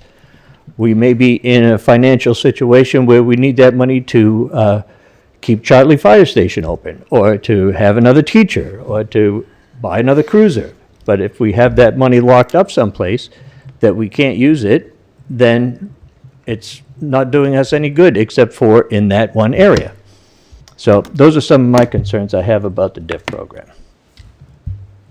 So, Paul, one quick question that just dawned on me. Are there any grants that are conditional upon having this program in place? That are conditional upon having the DIF? But yeah, usually the carrot's out there and there's some sort of component that we need to comply with to be able to. No, there isn't anything that we wouldn't be eligible for because we don't have it. Okay. Having a DIF might make some grant make us more eligible because they'll see that we have a funding mechanism, but I don't know quite how that works, but in the literature that was brought up. But no, there's nothing it's not like MassWorks is going to say, you don't have a DIF, we're not funding you. Oh, well, that's what I was getting at. Does this line up any grants that could possibly be available? But if there's... No, I wouldn't say it does. Not aware that it does. Gotcha. Mr. Chairman. Thank you. Yep. Yeah, and I know we've been talking about this quite a bit, and some of the paranoia I have, and I know you're aware of it because I've been talking around town, but people have been questioning why these 4-story buildings are going up. What we have to do storage. And the Village Center Core District, which we adopted back in 20, was in the middle of the pandemic, and we're now seeing the fruits of that labor. So what I'm going to suggest to the board, while I'm thinking of it, is that we ask that the planning board come to our next meeting, a joint meeting with the planning board, so we can talk about the Village Center Core District, so people understand what's going on now when they're coming up and asking us about these four-story structures going up where Honeydew Donuts is and where the old Rich property is, and more importantly, in the actual center of town at number 10, which is finally, the guy is finally in there and he's able to build something, but through the actions of the Historic District Commission and through the cooperation of Mr. Pernock, the building has been reduced to 2 stories. So it would have been a 4-story building, which would have been above the structure of the church that's there now. So I think it's important that we sit down with the planning board, and this just brings it up, because if we do West Main Street the same way we did the center with the Village Core, we're going to have the same problem. We're going to have all these so-called commercial buildings on the first floor, which now I'm finding out aren't the entire first floor, it's only a portion of the first floor, and then we're allowing parking underneath it beyond that. It's not working out the way I think it was going to work out. So, Mr. Town Manager, if Mr. Goode, if you would mind setting up, you, Mr. Chairman, a joint meeting between the two groups, we need to talk about this. Because I think the people in town now are starting to ask questions about what's going on there. And when they have to understand that in the middle of a pandemic and a ball field, we voted for this. And I think they have to understand the magnitude of what we did, where some of us tried not to, but we did it. And we have to be clear on what's happening. So if we can do that, I appreciate it. But if we don't do something like that on West Main, from housing down to the middle school, I don't want to create another BCC there. I want to make sure we have commercial property. Sure. If we're going to do this, it's got to be commercial property. Yeah, no, and right, understood. Village Center Core was a different animal. I don't think anyone's looking at extending that anywhere, but we can look at it. One point of clarification or correction: the original approval of 10 West Main was 3 stories, not 4. Okay. So it went from 3 down to 2. So He had discussed the possibility of going 4. He went to 3 before he came to the planning board, and then he went down to 2. But we can look right up over the hill at Honeydew Donut. yeah, There's going to be a 4-story building there. Mm-hmm. And by the way, this 3-story building that he's proposing in number 10, if it was 3 stories, was going to be 28 condos with parking underneath it on less than an acre of land. So 18. that shows the density of what we're talking about. It was 18 at 10 West Main. Yeah. It was 18 units. Sorry, it's 18. 18, now it's 12. Now it's 12. Yeah. Mr. Chair, so it's been a long discussion here, but this is good. So just in general, in my opinion, if this does come to a vote at one of our future meetings, the funding source does matter a lot to me. If you can convince the Water and Sewer Commission to fund this through their own enterprise account, I'm okay with it. I have no problem having Serped put a plan together, a study for the future. I do believe that the zoning is more important than the diff. But if they want to self-fund it, I'm cool with that. I don't agree with using free cash, because it was just a couple of years ago that the library budget was short $17,000, and we just came up with $17,000 to get them back to being fully accredited after 10 years of losing their accreditation. So they didn't qualify for grants all that time. And it was just a matter of, I think, 4 hours a week or something of additional hours of operation. And it was only 17,000. So we talked 50,000, that could come down to a decision like that. So if it's going to come from the general fund and free cash, I don't support it. If you can convince Water and Sewer to pay for it themselves, self-fund it, I'm okay with that, because I don't think it'll harm us going forward. But to everybody's point, even if it's village commercial that we're talking about, I don't know how far village commercial extends. If this diff in sewer extension is going to promote more residential development and not more commercial development, then we're not getting what we want out of this, right? So we have to be, that's where the zoning comes into play. So we have to kind of be careful. Mr. Chairman, if I'm hearing this straight too, if we adopt a diff, it's taking money from our free cash, from our new growth, Well, yeah, potential Yeah, free cash. yes, right. from the new growth. So why even talk about a diff? Why not just go to the conventional route of looking at what we need, make sure we're zoning properly, and make sure everything is done properly? Because if we do adopt a diff the way I think it's been explained to us, a portion of the new growth will come out of that. It doesn't come out of the enterprise account. It doesn't come out of the water sewer accounts. So we have to be careful about that. And restricts our use of that money in other means, like Roger had mentioned. The only reason I say I'd be okay with it is if you can convince the water and sewer, then I'm not going to argue with them because it's their money. But yeah, I agree. You take that new growth revenue, and now you earmark it, and that removes us from the decision process in the finance committee for utilizing it maybe in better ways. So. Yeah, one last point, sorry, through you, Chair. I agree with much of what was said here today. I'm not afraid of housing, but I agree with much of what was said here tonight. My only concern is I don't understand the benefit because the growth won't happen until the sewer lines are in. So we've got to pay for that up front, and we won't realize the growth in those established areas for a long time because you're assuming that there's turnover or something that's going to generate that growth, right? So I guess I'm not realizing or seeing how that's going to benefit the taxpayers because we still have to pay for that septic system in the meantime, right? Sure. Until that growth occurs, which is going to come at some point later. So that's a great question or comment. Realize it was the sewer line. When was that completed over on West Main? Was it 20? It was 2020, wasn't it? Or 21? It would have been. I think it was before that. I was here No. when so maybe 19. So my point is, Yeah. it was constructed around 19 or 20, and here we are, and 26, but 2025 now. All of a sudden, we started seeing proposals there. Yeah. So doesn't mean that will happen in the future.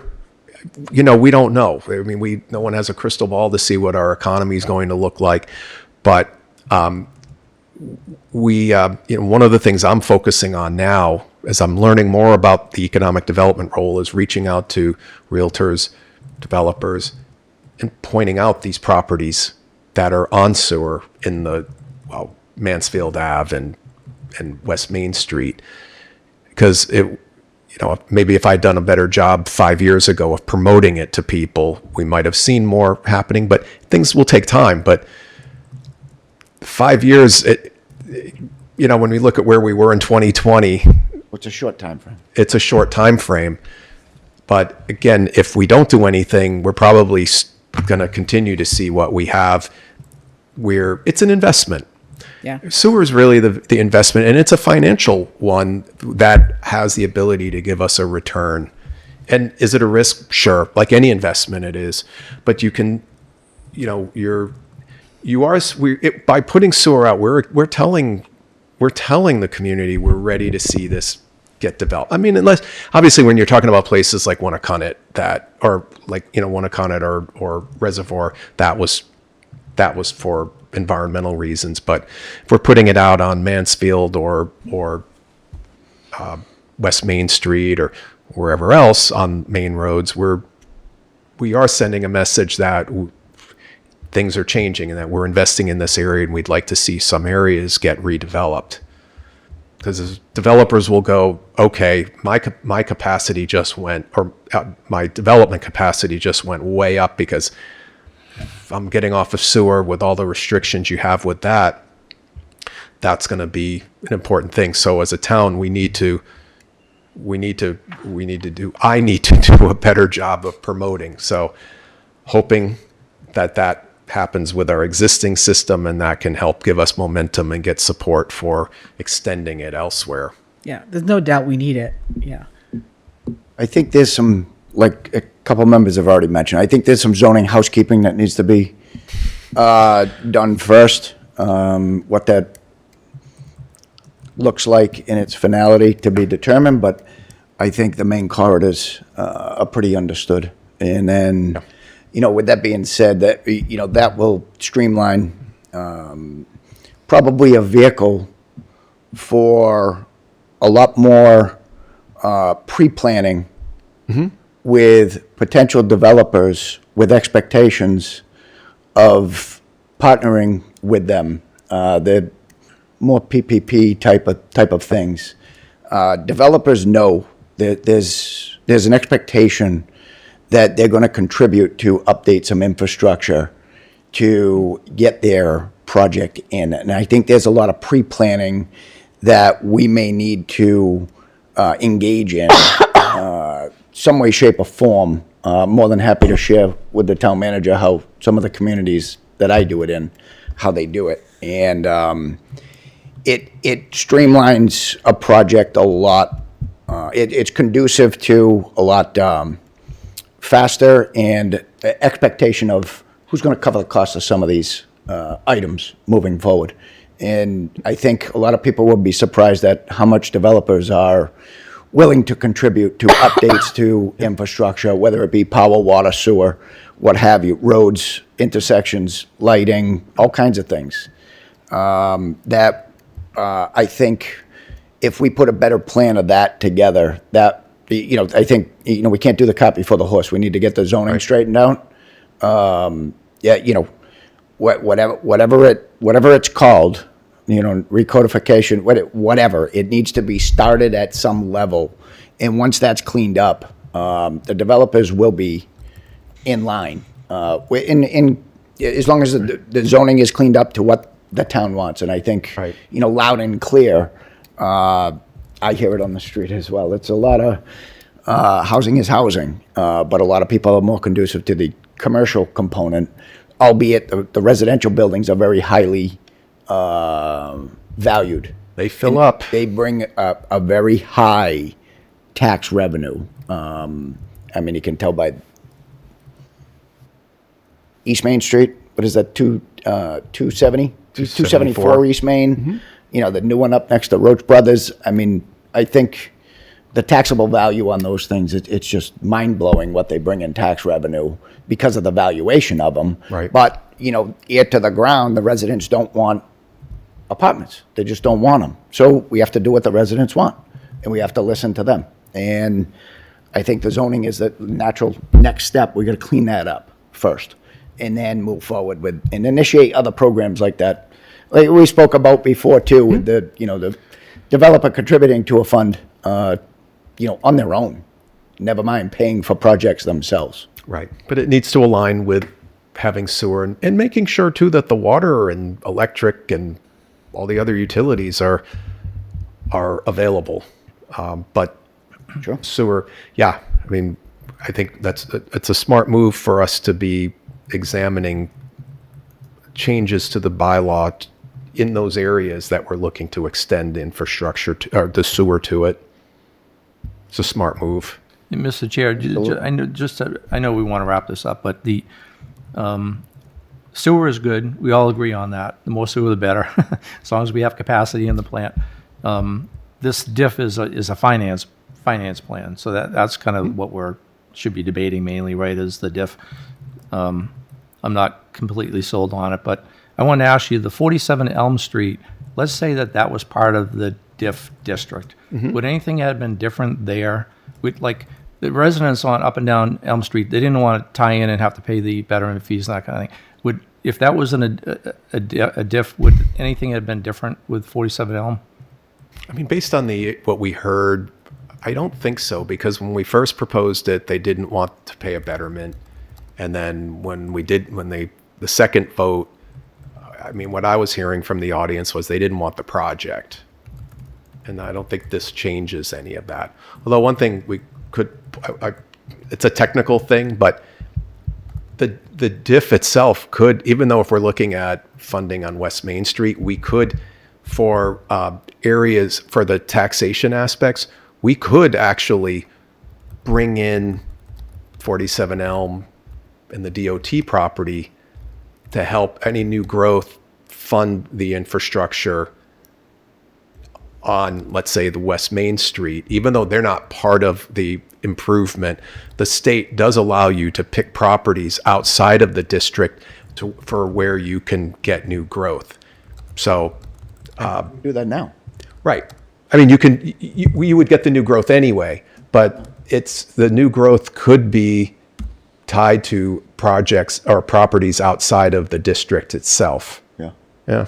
Oh, I get it. I just, So the diff wouldn't really help us. seeing the over and above. As you mentioned, we're getting to the end of economic development with the lack of land or whatever the case is, or maybe lack of sewer infrastructure. But I guess what I'm struggling with is how is DIF gonna change that? It's just a funding source. It's gonna reallocate the funding to pay off the debt. I don't, and how it's gonna help unlock our growth obstacles. But So I didn't hear the last part. so you were talking earlier on how we have had all infrastructure growth on Leonard Street and up and down on the other highway access and areas where we have sewer. We need to invest in more sewer. I guess my question is, how is this DIF program going to unlock more economic development opportunity? It's just a funding source. It doesn't mean we can put any more sewer in. It doesn't give us any more funds to do that. It's just how we pay for it later. It's not even a funding source.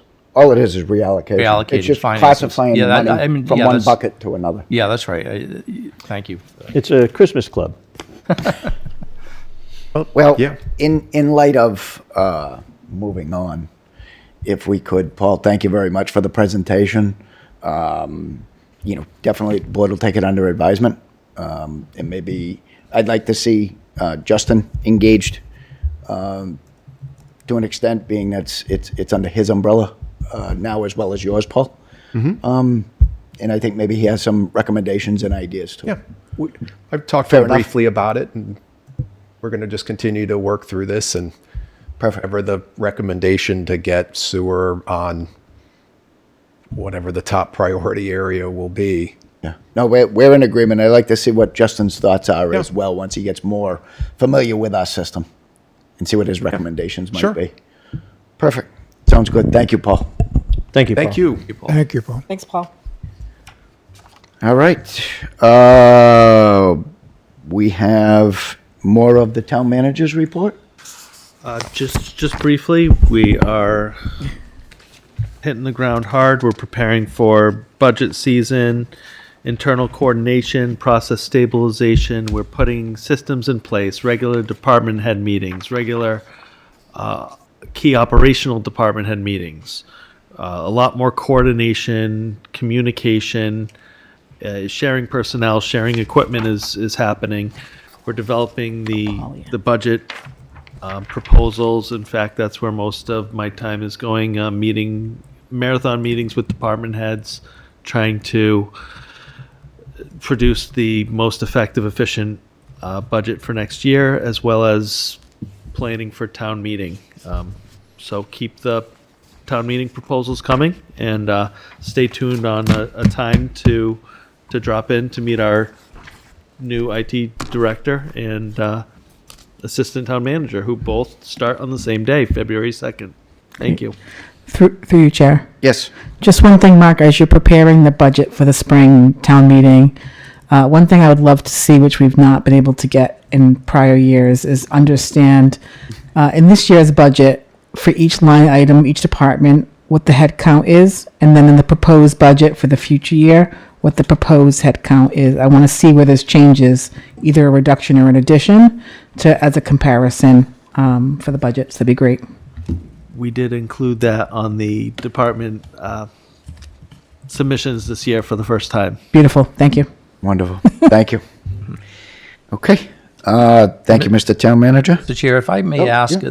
of you, this is probably a good time to have a standing agenda article agenda on our select board meetings, budget discussion, so that we can start talking about the budget every meeting and have it on the agenda so that people in town see that it's top of mind, and whatever the town manager may have that he can share with us, that's fine. But I know we did that on the school committee. You know, this time of year, we would have a standing agenda item, budget discussion.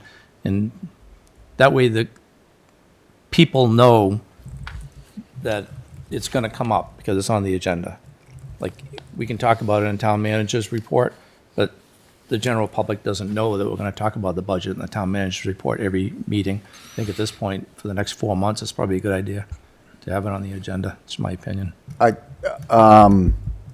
Thank you for that, Kevin. I would leave that entirely up to the town manager, what he would be interested in, you know, any progress on it. The only thing I have a concern with is, you know, FinCom, that's kind of their thing to do. So maybe just updates, if that's what you're asking from the town manager? So, high-level things. Anyone who read the Sun Chronicle today saw this big article about Mansfield, and they already have a good vision of what their budget's going to look like and how bad it's going to be. And it all starts with the healthcare increases, and then the retiree increases too for their healthcare, and then it kind of trickles down from there. And they already have a handle on what their town budget would be for level services and their schools. So health insurance, they're looking at like an 18% increase for current employees. So they have a general concept. And then you have the cherry sheets, I think they're still called that, the revenue estimates at the state level. I don't know when they come out, but a lot of times the select board talks about these things, even though the finance committee does the detailed work. Mr. Chairman, I agree to a certain extent. I think the town manager should give us an update. I'm concerned about putting it on the agenda, but I don't want people to come into a meeting and think we're going to sit here and talk about budgets every week. If the town manager wants to give us an update on, you know, just so you know, this week we ran into this, it's going to cost us another $1 million for health insurance. We're trying to figure out how blah, blah, blah, blah. You know, that's fine. But I don't know that I want to have it as a standing agenda item where people think we're going to be talking about it and want to come in. I don't want 50 people here in front of me think we're going to talk about something and then we skip over it. So I think it'd be more important to have the manager decide what he needs to keep us up to speed with. And I agree to a certain extent that I don't want to be blindsided either. At the end of the scenario, I don't want suddenly to have a package in front of me that says, hey, by the way, this is what's happening. Why weren't we informed of it? So that's the other side of it. Mr. Chair? Yep. Maybe the town manager could just put a bullet point under town manager's report until after budget season, just put an update of budget. And where I'm coming from, Mr. Chair, is I'm looking at it from the people. I don't care if there are 50 people here. If come May, everybody knows what to expect with the budget situation, because it's been on our agenda every meeting, and they've come and heard small little tidbits of updates. In May, at least they know that we've been talking about it for 4 months.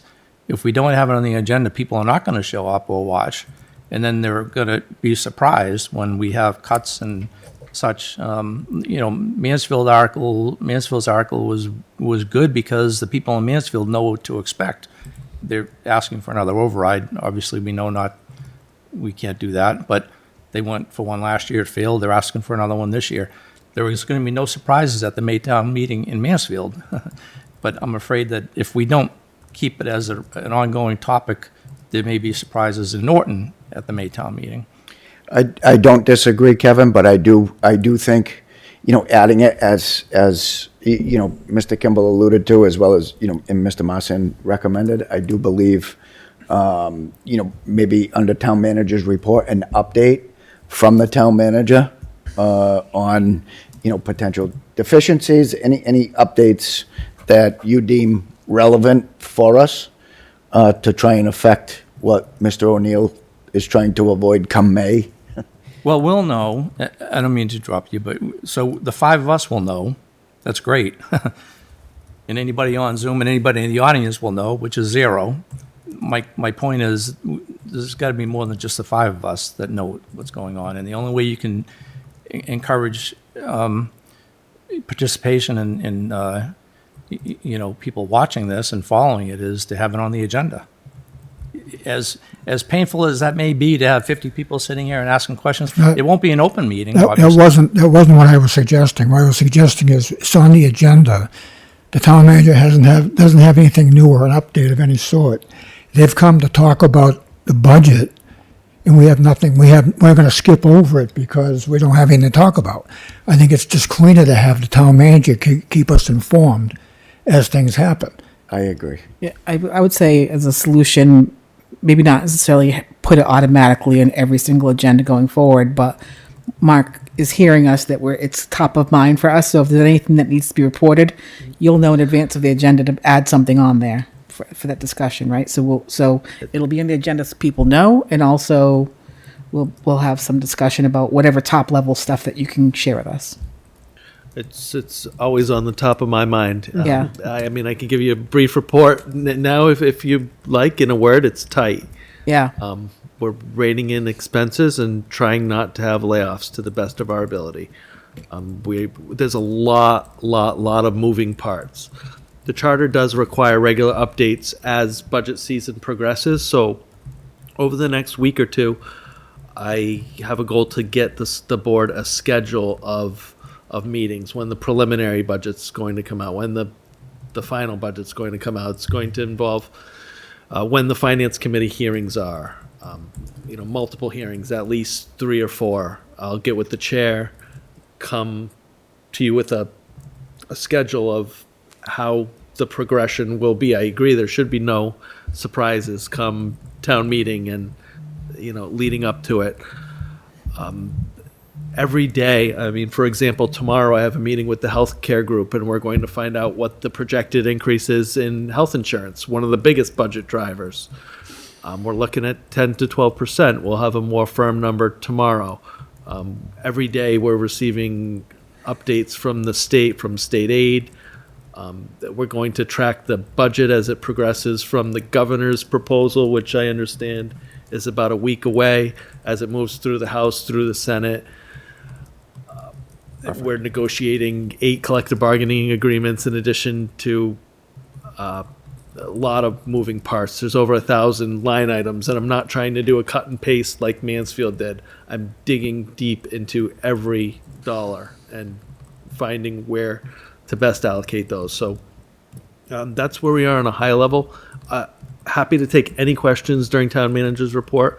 Maybe adding a bullet point is a good idea, but even if it's not there, feel free to ask. And anyone can come and, come to my office anytime. Happy to take input from board members, from public. So, thank you, Mr. Town Manager. I think if you, if there's anything relevant during your town manager's report, if you can, present that and elaborate on that, explain it to the board, not as a discussion item, but just as a information point for the board and any Sure. residents, any, members of the community watching. Sure, and it might start high level as we're baking the cake. We don't want to show the finished product while the process is ongoing and have to walk back any numbers. So we are, sharing information as it's solidified. I think the board trusts your judgment in what to present in any kind of detail whatsoever. So I'll leave that up to your discretion. But I do think any information that you think is relevant pertaining to the budget, to be conveyed to us during your town manager's report will be, I think, appreciated by the board. And if I could add to that, an example, and Mr. O'Neill and I will probably bring you up to speed on it real fast, but we have a $8 or $9 million debt exclusion we may be looking at come springtime, and it involves the middle school roof. So that's going to have an impact on the finances for a while too. So as we get into the season, we need to talk more about this stuff publicly so people are aware of it. But we're at a point now where the permanent building committee is looking at this thing. We've got to replace the roof. And the only way, we can't take it from available funds. We don't have the revenue to do it. So it has to come from somewhere. So it's going to be a debt exclusion. And I know people out there have to start hearing it more so. They're not hearing it in our permanent building committee because there's nobody there. And the people that are watching at home, there might be one or two that are doing that. So we need to start talking more about those kind of things also. That debt exclusion will have to be paid from our available funds, and it's going to have an impact on our future budgets. So as we get more information, Kevin and I will bring everyone up to speed. We're still pretty much up in the air on what's going on with it, but we don't have any solid numbers to deal with. But it is going to be a major construction project that we're going to have to either decide to fund, or we're going to have to decide how we're going to repair the roofs for the next few years, which is already in pretty bad shape. Keeping in mind that the building is around 30 years old now, so the roof has to be replaced. So, but that kind of conversation should be held as much as possible. Yeah, Mr. Chair, to that point, I think the articles for the town meeting have to be at least placeholders by February 10th, I believe, which is probably a little after our next meeting.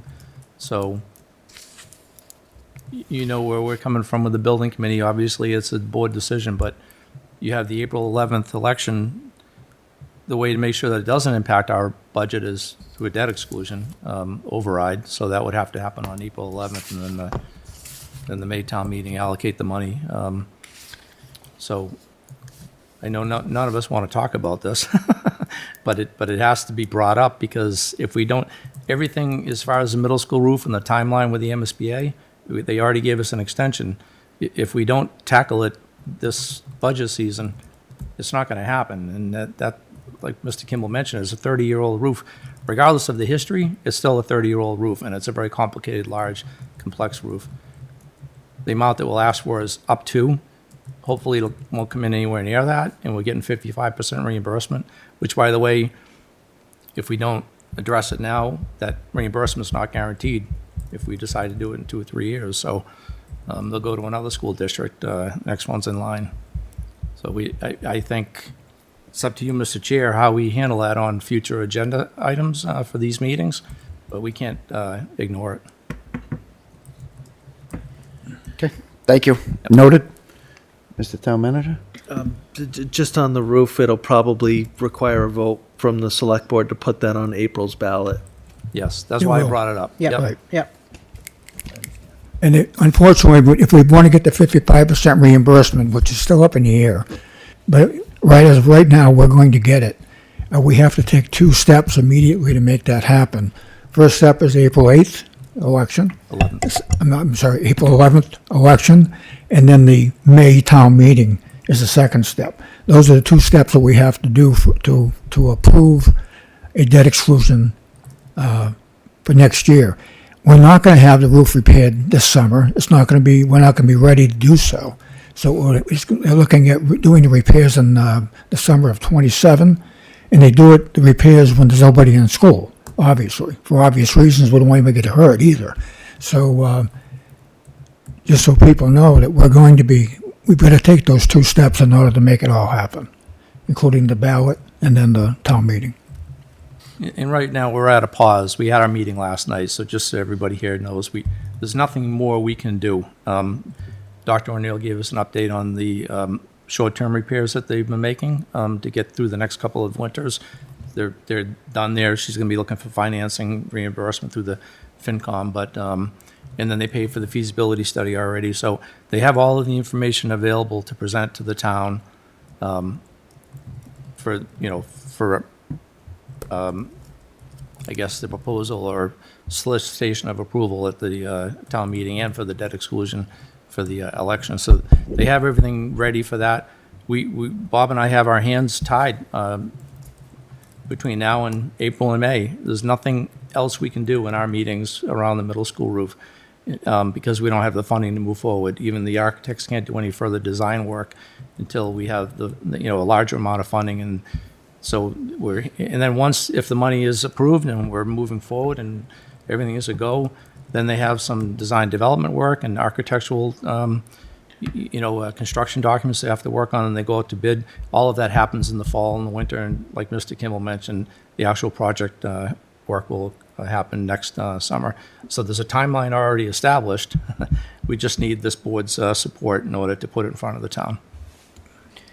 So who's going to present that? PBC? School committee? The school committee is going to, yeah, Dr. O'Neill offered to present it to the FinCom, to us. To So she needs everybody. to request to get on the agenda, For the ballot. For the, yeah, that's or right. our agenda.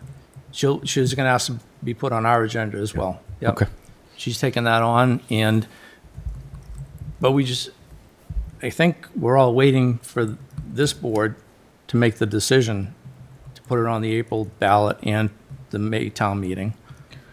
So obviously, if we don't do that, then there's no point in having any presentations. Well, I think the next meeting, perhaps we could get, That's my Get them point in. of my question. We have her come in, sent it to us, have right? her give her the presentation that she gave us, so you can see what I was the, gonna say, when's the deadline for the ballot? we Article? got time. I understand it's generally 35 have days before the election. Okay, March Yeah, sometime. Yeah, we have time. Oh, yeah. make sure we weren't. Oh, yeah, no, we have Yeah. plenty of time. So maybe the next meeting, reach out to her, Ms. Town Manager, and ask if she can give a quick presentation. Yeah, I'm in regular communication with Dr. O'Neill, so I'll see when it's best for her, if that's next meeting or the meeting after, but Perfect. we will not forget about the school roof.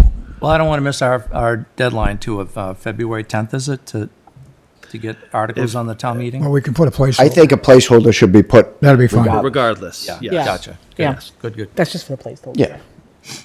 Okay, noted. Thank you, Mr. Town Manager. Thank you, Kevin. Moving on, warrants. Can we get some motions? Mr. Chairman? If there's no questions? Make a motion, we approve invoice warrant AP 26-28 dated January 8th, 2026. Second. All in favor? Aye. Chairman, I make a motion, we approve payroll warrant PR 26-14 for the week ending January 3rd, 2026.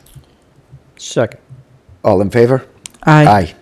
Chairman, make a motion, we approve the invoice warrant AP 26-29 dated January 15th, 2026. Second. All in favor? Aye. Aye. Aye. Okay. Mr. Chair? Yes, sir?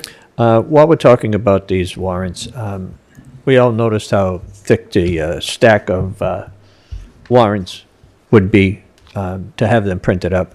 In the future, could we just get the warrants emailed to us, and maybe if we want one copy to bring to the meeting, if we need to look through it while we're here? I did bring one copy, and yeah, I think that's a great idea. So that would be my suggestion. I don't know if that's something that we need to just agree on so that we're not killing a tree every meeting for Two trees. the warrants. Have you seen the finance committee packets that Yeah. have historically gone out? So that would be my suggestion, Mr. Chair. I second. Third. Well, there we go. Yeah, the only one that I'd want to see printed is the budget one. Yeah. Yeah. Okay. Any report in mail? Board report in mail? The only thing I have on the report is again, asking for the joint meeting with the Planning? planning board to talk about the village center core district so people understand what's happening in the center of town.